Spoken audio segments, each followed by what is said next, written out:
नमस्कार, आप देख रहे हैं आज तक। मैं हूं गौरव सावंत और हमारे साथ सरहद के उस पार पाकिस्तान से आरजू काजमी, एक बहुत ही पॉपुलर और फेमस जर्नलिस्ट हमको ज्वाइन कर रही हैं पाकिस्तान से।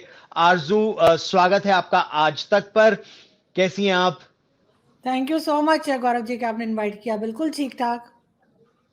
आरजू, आपने एक ट्वीट किया है जो बहुत वायरल हो रहा है भारत में भी, और उसमें पाकिस्तान में क्या रिएक्शन है वो भी मैं आपसे जानूंगा। लेकिन पहले मैं आपसे आपका वो ट्वीट, जो दर्शक आज तक पर हमारे साथ जुड़ रहे हैं उनको ये बता भी देता हूं आपने क्या लिखा है। दादाजी ने वाट लगा दी। My brothers and other family members think they have no future in Pakistan. My grandfather and his family migrated from Prayagraj and Delhi for a better future in Pakistan. वाट लगा दी दादाजी। तो मतलब ये क्यों लिखा आपने आरजू, क्या हुआ?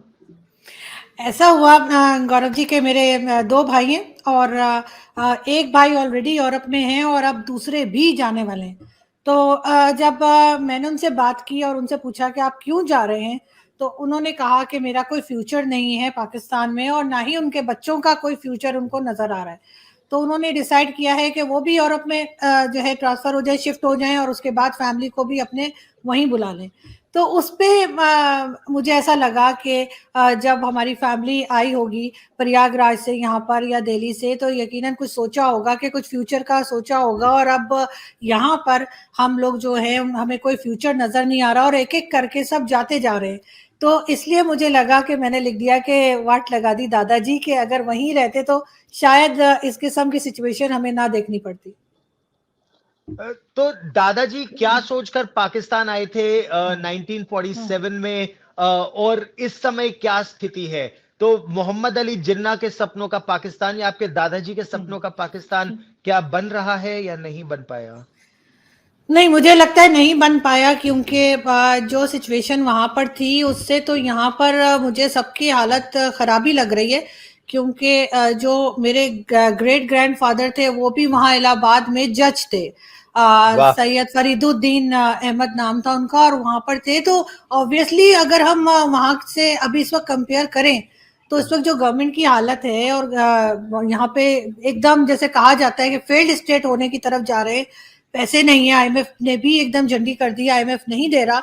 और अब फाइनेंस मिनिस्टर का ये कहना है कि हमें आईएमएफ के बगैर रहना सीखना होगा। वैसे तो अच्छी बात है कि अगर हमें मांगे बगैर रहना सीखना हो, लेकिन बहरहाल वो सिचुएशन जो है बद से बदतर होती जा रही है। दूसरी तरफ हम अगर भारत को देखते हैं तो इकोनॉमी वाइज अगर गवर्नमेंट को देखें, मैं ये नहीं कह रही कि भारत में कोई प्रॉब्लम नहीं होगी या लोग परेशान नहीं होंगे या लोग बाहर नहीं जाते होंगे या किसी और कंट्री नहीं जाते होंगे, मगर लोग इंडिया से किसी और कंट्री में इसलिए नहीं जाते कि उनको ये लगता है कि फ्यूचर नहीं है, जो पाकिस्तान के लोगों को लग रहा है। तो इसलिए मैंने एक ये ट्वीट मैंने लगा दी। लेकिन उसके बाद बहुत ज़्यादा रिएक्शन मुझे पाकिस्तान की तरफ से भी आया। बहुत से जान पहचान के लोग भी नाराज़ हुए और उन्होंने कॉल करके मुझे कहा कि तुमने अपने दादा की रूह को जो है वो बड़ी तकलीफ पहुंचाई है। तो मैंने कहा मुझे नहीं लगता कि ऐसा कुछ हुआ है, और मेरा अपना माइंड है, मैं अपने तौर से सोचती हूँ, और वही मैंने लिखा था। तो दोस्तों ने कहा कि दादाजी की रूह को मतलब दर्द हुआ होगा, लेकिन आप पारा से कोई फोन आया क्या? अभी तक तो नहीं आया है, लेकिन मैं अननोन नंबर्स उठाती भी नहीं हूँ, थोड़ी सी एहतियात भी कर रही हूँ। तो अभी आप पारा वाले शायद सोच रहे होंगे कि क्या करना क्या है आखिर इसका। लेकिन बाकी कई लोगों की कॉल्स आई हैं और पाकिस्तान से और हर जगह से ऐसे लोगों की भी कॉल आई जो खुद यूरोप में रहते हैं, और उन्होंने भी मुझे कॉल करके भाषण दिया कि तुमने ये क्या किया है और तुम्हें शर्म आनी चाहिए, और इस किस्म की कई बातें मुझे सुनने को मिल रही है 2 दिन से।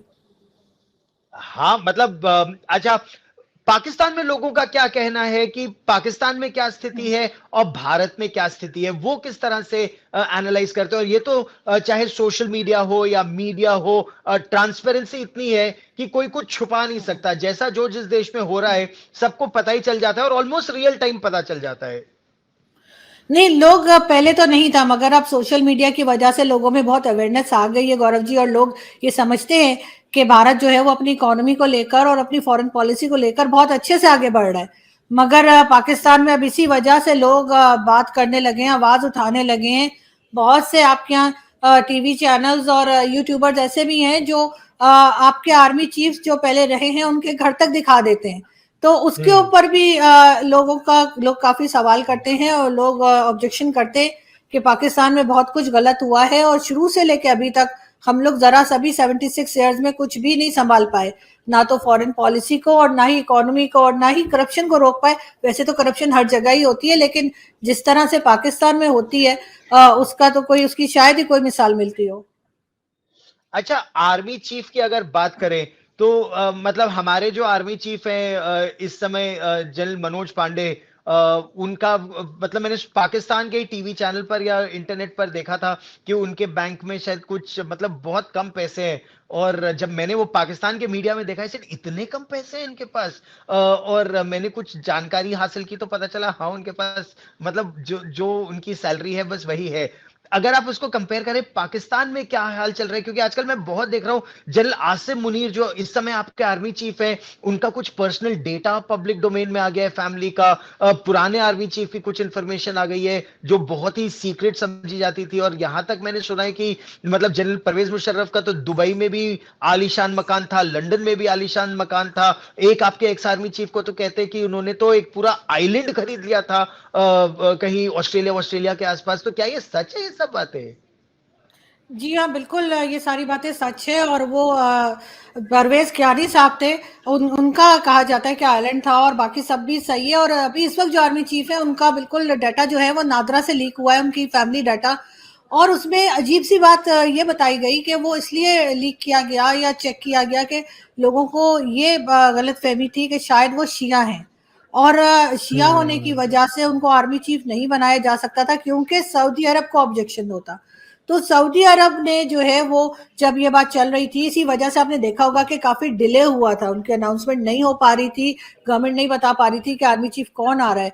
अगर आपने उस वक़्त की न्यूज़ को फ़ॉलो जी जी यकीनन किया होगा, बिल्कुल। तो उसमें काफ़ी टाइम लग रहा था। और वो टाइम इसीलिए लग रहा था कि सऊदी अरब जो था वो वहाँ से कहा जा रहा था कि आप किसी शिया को नहीं बना सकते। हालाँकि बड़ी अजीब-सी बात है गौरव जी कि अगर आप पाकिस्तान की बैंकिंग सिस्टम को देखें और वहाँ का अगर आप डाटा कभी चेक करें, तो पाकिस्तान की 80% पॉपुलेशन शिया वहाँ पर लिखी हुई है। उसकी रीज़न ये है कि जो शिया कम्युनिटी होती है वो ज़कात नहीं देते।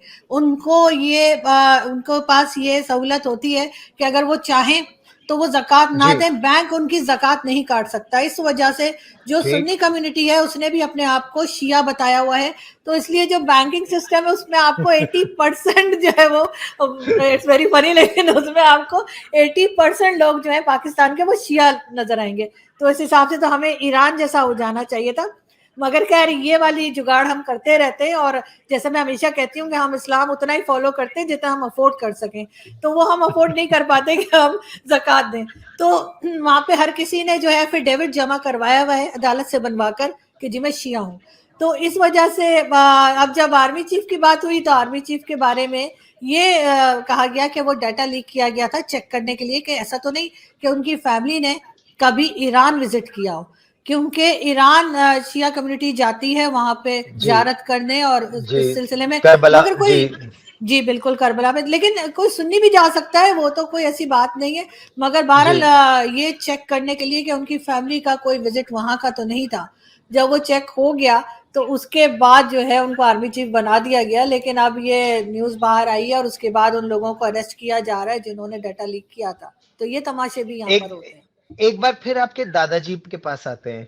आपके दादाजी क्या सोचकर पाकिस्तान गए थे? ये सोचा था कि मुसलमानों के लिए बहुत सुरक्षित मतलब एक पाकिस्तान होगा, और इसीलिए वो पाकिस्तान गए। और वहां अब शिया सुन्नी आपस में जो लड़ाई चल रही है, और कहते हैं कि आपके धर्म में शायद 72 फिरके हैं शायद इस्लाम के, और आपस में काफी लड़ाई, और अहमदियों को तो शायद मुसलमान समझा ही नहीं जाता उनको लेकर, और पाकिस्तान में बहुत लड़ाई चल रही है। तो अब उनकी रूह क्या उससे नहीं कांपती होगी? आपके ट्वीट से वो दुखी हो जाते होंगे, लेकिन चाहे मोहम्मद अली जिन्ना क्या थे, मतलब वो क्या कहते हैं पाकिस्तान के लोग? सबसे पहले तो मेरा मुझे बहुत हैरत होती है गौरव जी, अगर मैं ये सोचूं कि मेरे जो फैमिली थी वहाँ पर इंडिया में वो और तरह से सोचती हो।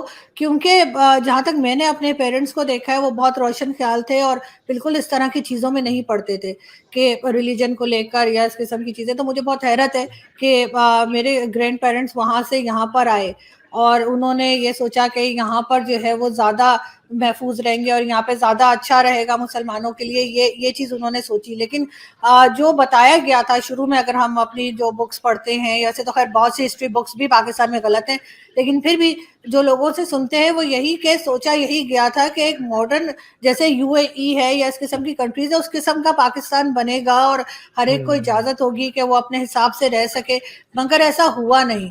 और शुरू से लेके अभी तक जिस तरह से पाकिस्तान आगे बढ़ा है, हमने उसको सिर्फ खराब होता हुआ ही देखा है, चाहे वो ज़ियाउल हक का ज़माना हो या उससे पहले भुट्टो के टाइम से अगर आप देख लें तो चीज़ें सिर्फ बिगड़ती हुई ही देखी हैं। अहमदियास को कह दिया कि जी ये नॉन मुस्लिम है, इनको मुसलमान नहीं मानते, चले ठीक है मान लिया कि हम उन्हें मुसलमान नहीं मानते, लेकिन उसके बाद भी उनको यहाँ पे जो लोग हैं वो उनको जीने नहीं देते, जब वो जिंदा होते हैं तब भी उनको तंग किया जाता है, और उनके मरने के बाद जाकर भी उनकी कब्रिस्तान में जाकर ग्रेवयार्ड को पूरा तोड़ फोड़ देते हैं। इस किस्म की चीज़ें भी यहाँ पर हो रही हैं।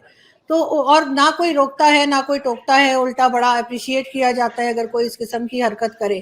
अभी रिसेंटली इसराइल में जो है वो पाकिस्तान ने ड्राई फ्रूट्स और चीज़ें यहाँ से मसाले वगैरह भेजे हैं, तो इसका क्या मतलब है कि पाकिस्तान अब इसराइल से भी जो है वो टर्म्स बढ़ाएगा और बातचीत करेगा, जो कि करनी चाहिए, लेकिन उसके लिए भी यहाँ पर लोग बहुत शोर मचा रहे हैं कि ऐसा नहीं होना चाहिए। बहुत बार मेरी समझ में नहीं आता कि भारत जिसके साथ हमारी 4 जंगें हुई हैं और हर वक्त का हमारा एक झगड़ा रहता है, भारत के साथ हमारे उस तरह के टर्म्स नहीं है, यहाँ पे एम्बेसी भी है, सब कुछ है, तो फिर इजराइल के साथ क्यों नहीं? तो ये डबल स्टैंडर्ड्स हमारे हमेशा से रहे हैं और यही हमें अब नुकसान पहुंचा रहे हैं। और किस तरह का नुकसान, उस पर भी हम चर्चा करेंगे, लेकिन उससे पहले जो पुराने आर्मी चीफ थे जनरल कमर जावेद बाजवा, उनको और उनके परिवार को भी लेकर जबरदस्त बवाल इस समय पाकिस्तान में हो रहा है, और कोर्ट मार्शल तक की बात आ रही है। उनको क्या ये सच है कि एक एक्स आर्मी चीफ को ये बोला गया है आप चुप हो जाइए वरना आप कोर्ट मार्शल हो जाएंगे? बिल्कुल, यही एक हमारे जर्नलिस्ट हैं, वो किसी इवेंट में मिले थे बाजवा साहब से, और उन्होंने यही अपने वीलॉग में और अपने आर्टिकल्स में कहा है कि बातचीत थी जो कि बदल गई इंटरव्यू में, और उसमें बाजवा साहब ने उनको बताया कि बिल्कुल उन्होंने इंटरफेयर किया था, इमरान खान की गवर्नमेंट बनवाई थी, नवाज शरीफ साहब की गवर्नमेंट गिरवाई थी, और इसी किस्म की कई चीज़ें जो हैं वो बताई बाजवा साहब ने। यानी जो हमेशा से कहा जाता है कि फौज इंटरफेयर करती है, फौज करप्शन करती है, उस सब के बारे में उन्होंने बातें की। तो उन्होंने पहले तो आर्टिकल लिख दिया उन जर्नलिस्ट ने, उसके बाद वीलॉग बना दिया, तो उसके लिए फिर जाहिर है आर्मी का नाम खराब हो रहा था, तो आर्मी की तरफ से सुना ये गया कि कोई ब्रिगेडियर लेवल के किसी साहब को भेजा गया और बाजवा साहब से कहा गया है कि जी आपने आइंदा मीडिया से बात नहीं करनी है, आपने कोई भी बात नहीं करनी है, और जो इंटरव्यू वगैरह का आप कह रहे हैं उस पर आप यू टर्न लें। तो वही उन्होंने किया, और उन्होंने कहा है कि मैं जो जर्नलिस्ट है इनके खिलाफ मैं केस भी कर दूंगा और मैंने कोई इंटरव्यू नहीं दिया है, इस किस्म की बातें उन्होंने की हैं। और साथ ही उनको ये भी कहा गया था कि अगर आपने ऐसा ना किया तो आपको जो रिटायरमेंट के बाद फैसिलिटीज मिलती हैं वो वापस ले ली जाएंगी, आपके बैंक अकाउंट सील हो जाएंगे और जो प्लॉट वगैरह मिले वो भी कैंसिल हो जाएंगे। तो ये जाहिर है कि बहुत वो बड़ी बात है, बहुत बड़ी बात। मतलब पाकिस्तान के ex army chief general Qamar Javed Bajwa को बोला गया या तो आप चुप हो जाइए या आपकी पेंशन रोक देंगे, आपके फ्लैट ले लेंगे, आपके आपके प्लॉट ले लेंगे, आपकी कमर्शियल प्रॉपर्टी वापस ले लेंगे। क्या आर्मी एक एक्स आर्मी चीफ को ऐसे धमका सकती है? बिल्कुल धमका सकती है, और अगर उनको ज़्यादा नुकसान हो रहा हो तो फिर एक छोटे नुकसान करके मेरा ख्याल है बड़े नुकसान से बचने की कोशिश की जा रही होगी, क्योंकि इससे पहले जितने भी आर्मी चीफ रहे हैं गौरव जी, वो पाकिस्तान में नहीं रहते, रिटायरमेंट के बाद कहीं यहाँ वहाँ चले जाते हैं, कोई कनाडा और कोई कहीं। ये जो है बाजवा साहब इत्तेफाक से ये बस दुबई जाते हैं, वहां से वापस आ जाते हैं, थोड़ा बहुत मीडिया का भी शौक रखते हैं, तो वो अक्सर मीडिया अपनी मर्जी का मीडिया मतलब बुला के उसको कुछ इंटरव्यूज वगैरह भी देते रहते हैं, आर्टिकल्स भी लिखवाते हैं, तो उसमें बात जो है वो आगे बढ़ती जा रही है इनके लिए। तो ये भी कहा जा रहा है कि एक बार और एक्सटेंशन चाह रहे थे, ये वो नहीं हो पाई, तो कई चीजें उसमें आ जाती हैं, और इनका अपना शौक भी मीडिया में रहने का, तो शायद ये भी वजह है जिसकी वजह से इनको रोका गया है कि मजीद किसी से बात ना करें। अच्छा, एक पाकिस्तान में जो बहुत जबरदस्त लड़ाई जिसके बारे में हम अभी सुन रहे हैं, वो राना सनाउल्लाह ने इमरान खान को, या आपके मतलब इंटीरियर मिनिस्टर है, होम मिनिस्टर ऑफ पाकिस्तान, वो ये कह रहे हैं कि अब जो लड़ाई हो रही है पीटीआई यानी पाकिस्तान तहरीक इंसाफ पार्टी इमरान खान की और पाकिस्तान मुस्लिम लीग नवाज मरियम नवाज की पार्टी राना सनाउल्लाह या पूरा पीडीएम अगर देखें कि फाइट टू द फिनिश है, या तुम रहोगे या हम रहेंगे, इसका क्या मतलब है? क्या ये असल में लड़ाई ऐसी हो गई कि दोनों में से वो लास्ट मैन स्टैंडिंग टाइप हो जाएगा? अब लग यही रहा है, जिस तरह से लोग लड़ते चले जा रहे हैं, और जैसे इमरान खान कहते हैं कि पीडीएम कई पार्टीज से मिलकर बना है, तो पीटीआई में भी बहुत सारी पार्टीज जो हैं वो जाके मिली है इमरान खान से, तभी पीटीआई बनी है। और अब इन्होंने झगड़े को उस जगह पे ले गए हैं जहां पर इनको यही लग रहा है, राना सनाउल्लाह साहब को तो कम से कम यही लग रहा है कि इनमें से एक ही रहेगा, यानी एक पार्टी जो है उसको बाहर निकाल दिया जाएगा और कोई एक पार्टी ही सरवाइव करेगी। यहाँ पर एक और बड़ी इंटरेस्टिंग चीज मैं आपको बताऊं कि जी। इमरान खान बार बार कह रहे हैं कि जी 90 डेज में इलेक्शंस हो जाने चाहिए। और अभी रिसेंटली जो है एजाजुल हक, जो कि ज़ियाउल हक, जनरल ज़ियाउल हक के बेटे हैं, उन्होंने इमरान खान की जी। पार्टी को ज्वाइन किया है और वो भी यही डिमांड कर रहे हैं। यानी ज़ियाउल हक जिन्होंने 11 साल गवर्नमेंट चलाई और डिक्टेटर जबरदस्ती रहे जी। हुकूमत के डिक्टेटर है, उनके बेटे कह रहे हैं कि जी 90 डेज में इलेक्शंस हो जाने चाहिए। तो यहाँ पर तो अजीब अजीब सी बातें हो रही हैं और किसी की कुछ समझ में नहीं आ रहा। लेकिन हाँ, ये जरूर है कि इमरान खान पूरी कोशिश कर रहे हैं कि उनको जेल में ना डाला जाए, वहां से बचने की कोशिश है। शायद इसी वजह से इस किस्म की स्टेटमेंट्स भी आ रही हैं। क्या इमरान खान जेल जा सकते हैं? क्योंकि 90 डेज में, अच्छा ये बताइए, मैं कुछ पढ़ रहा था, एक एफिडेविट था शायद पंजाब पंजाब के पुलिस का। पंजाब पुलिस ने एफिडेविट जारी किया है कि वो सिक्योरिटी नहीं दे सकते चुनाव के लिए। यही शायद चीफ सेक्रेटरी ने भी कह दिया है, और यही शायद पाकिस्तान की डिफेंस सेक्रेटरी ने भी कह दिया है कि चुनाव नहीं हो सकते 3 महीने में। तो क्या पंजाब का और केपीके में और पंजाब में होने हैं ना चुनाव, जी क्या जी। केपीके और पंजाब में अभी यानी केपीके हमारे कुछ और दर्शकों के लिए खैबर पख्तूनख्वा प्रोविंस जहां से इमरान खान आते भी हैं, तो क्या केपीके और पंजाब में 90 दिन में चुनाव होंगे, या अब साफ हो गया कि आर्मी, पुलिस और एडमिनिस्ट्रेशन तीनों इसके फेवर में नहीं है, तो नहीं होंगे चुनाव अब? लग तो यही रहा है कि अभी फिलहाल नहीं होंगे। और अक्टूबर में अगर हुए भी तो, अगर इनके पास फंड्स हुए, क्योंकि उसके लिए फंड्स की भी ज़रूरत है और वो नहीं है, और सिक्योरिटी अगर रखनी हो तो उसमें भी ज़ाहिर है पैसा तो इन्वॉल्व होता ही है। तो इस वजह से भी रोके जा रहे हैं। और लग यही रहा है कि फिलहाल 1 साल तक गवर्नमेंट का या एस्टेब्लिशमेंट का कोई इरादा नहीं है कि इलेक्शंस की तरफ जाए। अभी यही झगड़ा चलता रहेगा इनका। ये तो बड़ी बात है। हम ये कह रहे हैं क्या कि ना केपीके और पंजाब में चुनाव होंगे, बल्कि जो पाकिस्तान में आम चुनाव होने, जनरल इलेक्शंस जो होने हैं, वो भी अब नहीं होंगे। इमरान खान की फिर क्या स्ट्रेटजी होगी? वो तो सड़कों पर फिर उतरने की कोशिश करेंगे। बिल्कुल, इमरान खान यही करते रहेंगे क्योंकि इमरान खान को न्यूज़ में भी रहना है। लेकिन गवर्नमेंट का यही है कि गवर्नमेंट के पास ना तो बजट है और ना ही गवर्नमेंट इस वक्त अफोर्ड कर सकती है कि इलेक्शंस हो। तो वो अभी यही चाह रहे हैं कि या तो अक्टूबर में हो या फिर नेक्स्ट ईयर इलेक्शन हो। अभी इन्होंने अनाउंस की कि बार बार डेट देते हैं, बार बार कैंसिल कर देते हैं। उससे लग यही रहा है कि गवर्नमेंट अभी अफोर्ड नहीं कर पा रही कि इलेक्शंस हो। और इमरान खान जाहिर है कि वो इस वक्त हीरो बने हुए हैं, क्योंकि गवर्नमेंट से कई चीज़ें जो हैं वो मैनेज नहीं हो पाई हैं। तो इमरान खान का ख्याल है कि अगर इस वक्त इलेक्शंस हुए तो वो जीत जाएंगे। मगर बात सारी यही है कि वो सिर्फ शोर मचा रहे हैं, और उसकी रीजन ये भी है कि वो जेल जाने से अवॉइड करना चाह रहे हैं। बार बार अदालतें उनको बुलाती हैं और हर बार उनको जमानत भी मिल जाती है, मगर फिर भी एक जेल का खौफ जो है वो इमरान खान को मेरे ख्याल में मुसलसल यही हो रहा है, जिसकी वजह से वो इधर एक्टिव हमें नजर आते हैं। अब बार बार अच्छा ये भी कह आरजू, रहे हैं कि मैं आप, रोड पर आ जाऊंगा। जी जी। जी, आपने कहा कि इमरान खान को बार बार कोर्ट से बेल भी मिल जाती है, और मरियम नवाज ने यही बात उठाई भी है। शी सेज हम लोग तो जब हमको तो कोर्ट ने कोई रिलीफ नहीं दी, हम लोग को तो जेल भी हुई, हम हर हियरिंग में भी पहुंचते थे। इमरान खान जजेस को मैनेज कर रहे हैं, या चीफ जस्टिस ऑफ पाकिस्तान पर तो आरोप लग रहा है कि वो तो है ही इमरान खान की पार्टी के। तो क्या, चाहे जुडिशरी हो, चाहे एडमिनिस्ट्रेशन हो, चाहे पंजाब पुलिस हो, गिलगिट बाल्टिस्तान पुलिस बनाम लाहौर पुलिस, क्या पाकिस्तान पूरा बीच में स्प्लिट हो गया है? पॉलिटिक्स हो, जुडिशरी हो, पुलिस हो, एडमिनिस्ट्रेशन हो, इमरान खान और मरियम नवाज की पार्टियों के बीच? ऐसा ही लगता है कि उनके बहुत लोगों का ये भी कहना है कि अभी थोड़े दिन पहले, 1-2 दिन पहले की बात है कि इमरान खान से रिटायर्ड जजेस ने मुलाकात की थी अपनी फैमिली के साथ। और इमरान खान के साथ रिटायर्ड फौजी भी मुलाकात करते रहे हैं, इमरान खान के फेवर में प्रेस कॉन्फ्रेंसेस भी करते रहे हैं, ये भी हमने देखा है। और उसमें कहा यही जा रहा है कि जो आगे जजेस को भी इमरान खान शायद मैनेज करेंगे अगर आए तो, उनके हिसाब से।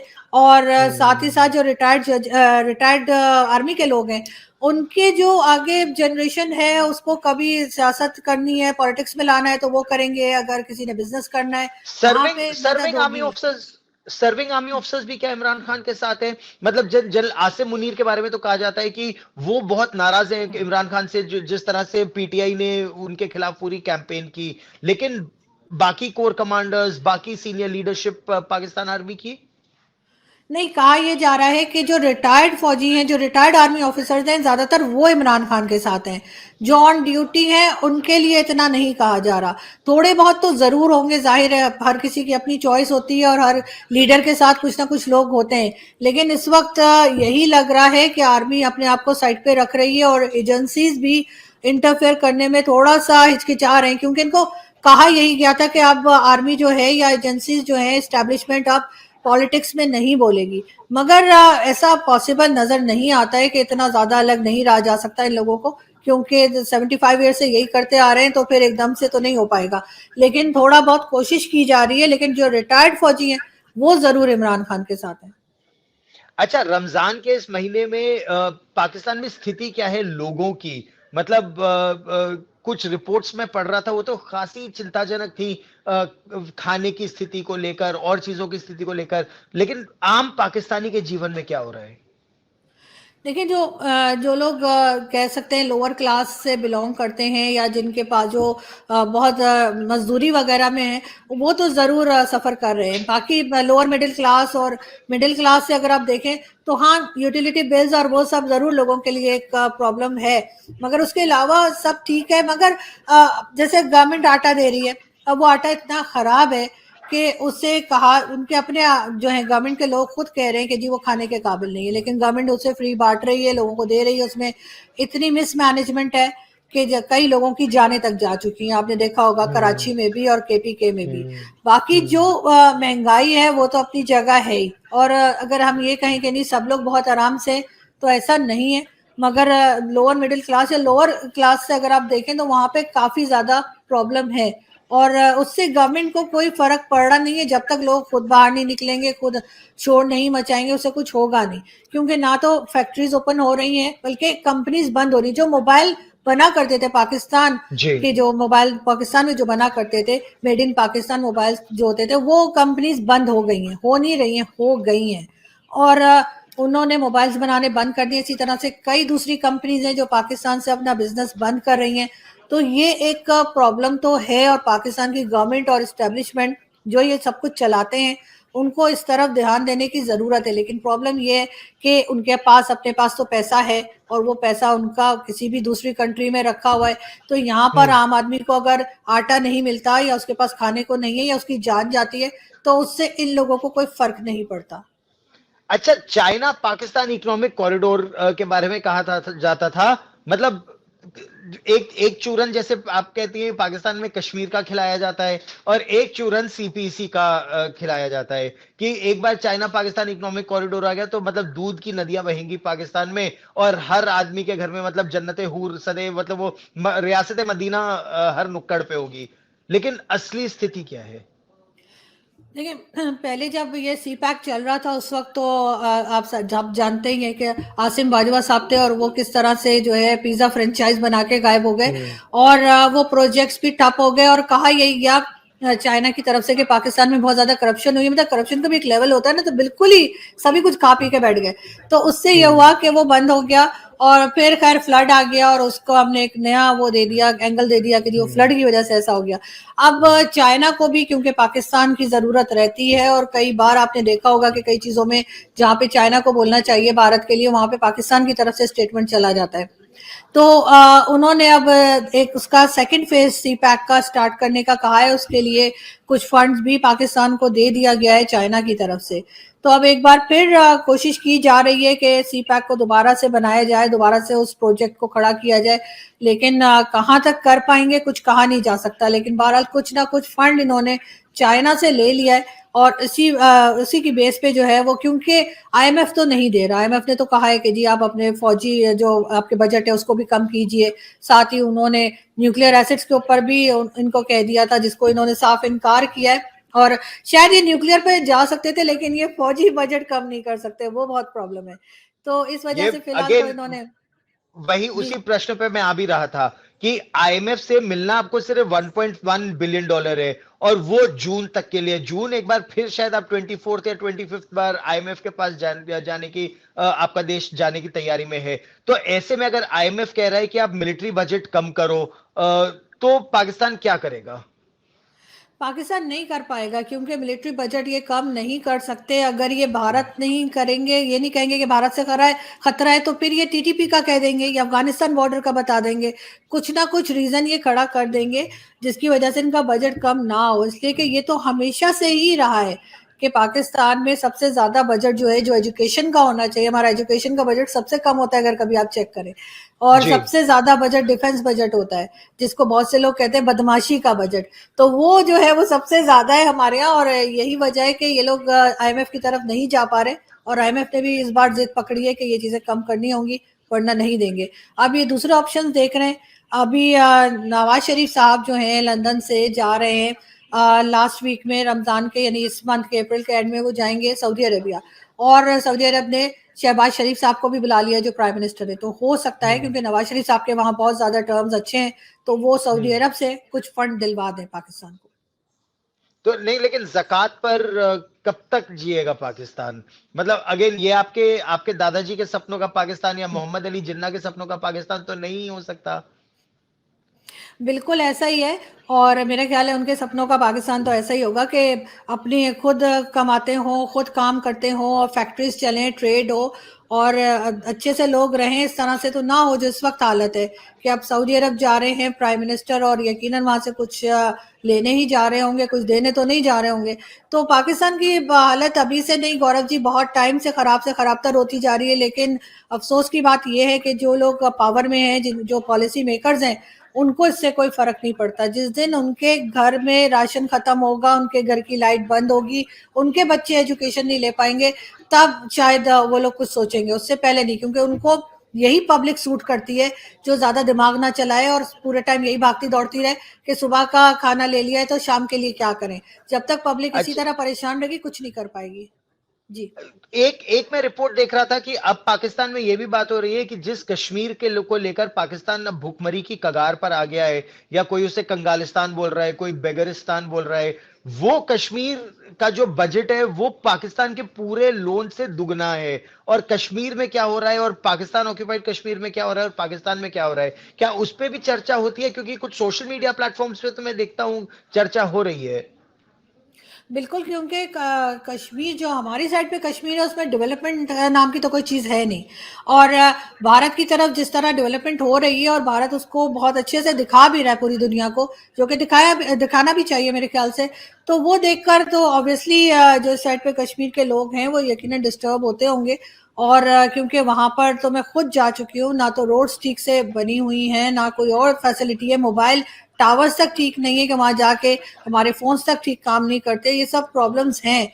मगर अगर हम इसी चीज को लेकर और नाराज होने के बजाय उस चीज को ठीक करने बजाय गुस्सा करने के पाकिस्तान के लोग कि जी ऐसा कैसे कह दिया, ऐसा कैसे बोल दिया, या ये कैसे, उसके बजाय अगर उसके ऊपर काम कर ले तो बेहतर होगा। मेरा ख्याल है कोई 1 साल पहले एक जो यहाँ पर मोबाइल कंपनी थी, उसने तो वीडियोस तक बनवाई थी बहुत सारे यूट्यूबर्स से कि जी वहां पर हमें काम करने दिया जाए और वहां पे हमारी सर्विसेज जो है उसको उसके लिए गवर्नमेंट हमारी मदद करे। मगर ऐसा कुछ हुआ नहीं।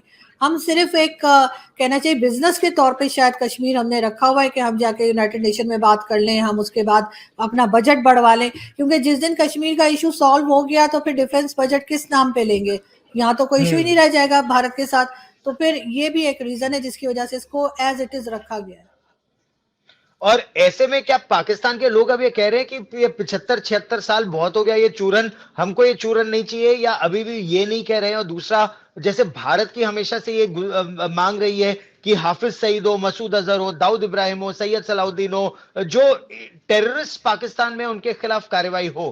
क्या पाकिस्तान में अब ये रियलाइजेशन है कि अगर कोई, मतलब जिसको आप कहते हैं पूरे खित्ते में अगर कोई भारत जो पाकिस्तान की मदद कर सकता है, इस पूरे क्षेत्र में अगर कोई पाकिस्तान की मदद कर सकता है, तो चाइना तो आपकी जमीन ले लेगा, वो तो या तो गिलगिट बाल्टिस्तान ले लेगा या ग्वादर ले लेगा। कुछ लोग कह रहे हैं कि ग्वादर में, और ये आप मुझे बताइए सच है कि नहीं, कि ग्वादर में अब बलूचिस्तान के लोगों को जाने ही नहीं दिया जाता, वहां तो कुछ एक्सक्लूसिव चाइनीज टेरिटरीज हैं जहां पर कोई नहीं जा सकता चाइनीज के अलावा। तो क्या भारत के साथ रिश्ते सुधारने की बात पाकिस्तान में लोग करते हैं, या ये समझ गए कि एक बार 370 हटने के बाद अब पाकिस्तान अगर भारत से मदद मांगने आएगा तो कैसे थूक के चाटेगा? नहीं देखें, बिल्कुल पाकिस्तान में बहुत से लोग बात करते हैं कि भारत के साथ टर्म्स बेहतर होने चाहिए, और कश्मीर के इशू को तो जो पहले हमारे आर्मी चीफ थे उन्होंने भी कहा था कि कुछ 10 साल के लिए 20 साल के लिए साइड पे कर देना चाहिए, उस पर भी बहुत से लोग तैयार थे ऐसा करने के लिए। लेकिन जहां तक हाफिज सईद और इस तरह के लोगों की बात है, तो वो पाकिस्तान में अभी भी हीरो है, उनको अभी भी हीरो समझा जाता है, उनको टेररिस्ट नहीं समझा जाता, इसीलिए उनको हर तरह की प्रोटेक्शन दी जाती है, उनके खिलाफ बात नहीं की जाती। तो ये लोग तो अभी भी हीरो ही बने हुए अनफॉर्चुनेटली, जो कि नहीं होना चाहिए। बाकी बिल्कुल इसी तरह की बात है कि जैसे आपने कहा कि चाइना से कहाँ तक हम करेंगे, और भारत के साथ जो है टर्म्स बेहतर करने ही चाहिए, मगर बात सारी ये है कि इनके ऊपर कई लोग और हैं जो ऐसा नहीं चाहते, जो चाहते हैं हल्की फुल्की जो है ना वो चलती रहे, एक टेंशन बनी रहे, क्योंकि जैसे ही ये टेंशन आप खत्म कर देंगे, इवन अगर इमरान खान का भी स्टेटमेंट आप देख लीजिए, उन्होंने जो 2 दिन पहले दिया है कि जी बाजवा साहब मुझ पे प्रेशराइज कर रहे थे मुझे कि भारत के साथ टर्म्स बेहतर करें। मतलब इमरान खान तो खुद आर्मी की प्रोडक्ट हैं, इमरान खान को तो आर्मी ही लाई है। यहाँ पर जितनी भी कहा जाता है, जिस पार्टी में तहरीक लगा हुआ हो, जैसे कि तहरीक इंसाफ और इसी तरह के तहरीक लब्बैक, या फिर टीटीपी को भी समझ लीजिए, तो वो जो है वो इन्होंने एस्टेब्लिशमेंट ने खुद ही बनाई होती है। मगर ये कह सकते हैं कि एस्टेब्लिशमेंट में भी 2 हिस्से हैं, और आजकल इमरान खान ने कुछ और किया हो ना किया हो, ये ज़रूर किया है कि एस्टेब्लिशमेंट में भी 2 ग्रुप्स बना दिए। तो अब उनमें से एक इमरान खान के साथ है और एक नहीं है, तो यकीनन ऐसा हुआ होगा।